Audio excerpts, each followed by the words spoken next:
আল্লাহ পৃথিবীতে বহু প্রজাতির প্রাণী সৃষ্টি করেছেন। এসব প্রাণী ও পশুপাখির হক আদায়ের প্রতিও বেশ গুরুত্বারোপ করা হয়েছে ইসলামে। পশুপাখির যত্ন নেওয়া, আহার যোগানো, খোঁজখবর রাখা ইবাদত বলে গণ্য হয়। পবিত্র কোরআনে এরশাদ হয়েছে, পৃথিবীতে বিচরণশীল যত প্রাণী আছে, আর যত পাখি দুই ডানা মেলে উড়ে বেড়ায়, তারা সবাই তোমাদের মতো স্বতন্ত্র জাতি। সূরা আনাম আয়াত ৩-৮। পশুপাখি সম্পর্কে পবিত্র কোরআনে প্রায় ২ শতাধিক আয়াত বর্ণিত হয়েছে। বিভিন্ন পশুপাখির নামে সূরাও অবতীর্ণ হয়েছে।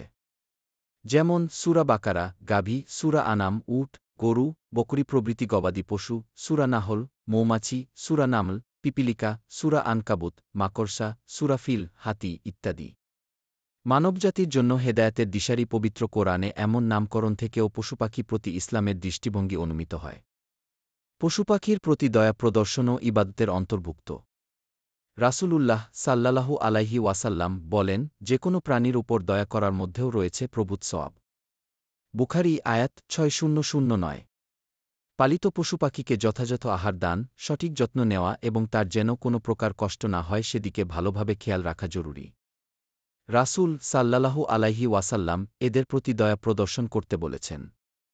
অকারণে তাদের মেরে ফেলা, তাদের উপর অতিরিক্ত বোঝা চাপানো, নিজেদের মনোরঞ্জনের জন্য কষ্ট দেওয়াকে তিনি নিষিদ্ধ ঘোষণা করেছেন। রাসূলুল্লাহ সাল্লাল্লাহু আলাইহি ওয়াসাল্লাম বলেন, আল্লাহর অভিশাপ সেই ব্যক্তির উপর যে অকারণে পশুর অঙ্গহানি ঘটায়। মুসনাদে আহম্মদ ৪৩২।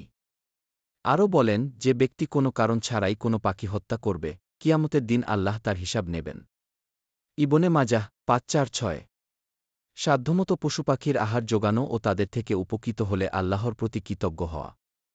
রাসূলুল্লাহ সাল্লাল্লাহু আলাইহি ওয়াসাল্লাম বলেন, তোমরা এসব বাকশক্তিহীন প্রাণীর ব্যাপারে আল্লাহকে ভয় করো।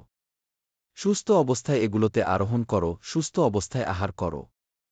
আবু দাউদ ২৫৪৮।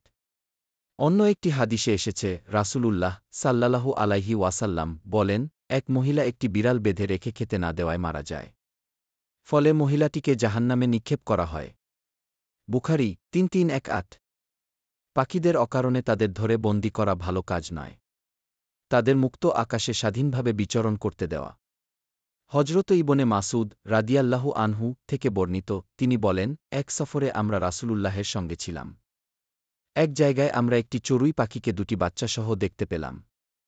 আমরা বাচ্চা দুটিকে হাতে তুলে নিলাম। ফলে মা পাখিটি অস্থির হয়ে আমাদের মাথার ওপর ঘোরাঘুরি করতে লাগল।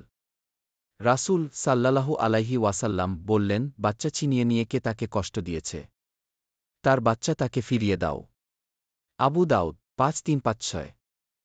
যদি আমার এই হাদিসটি আপনাদের ভালো লেগে থাকে তাহলে আমার এই চ্যানেলটি সাবস্ক্রাইব করুন এবং বেল আইকনে ক্লিক করুন এবং শেয়ার করুন। ধন্যবাদ।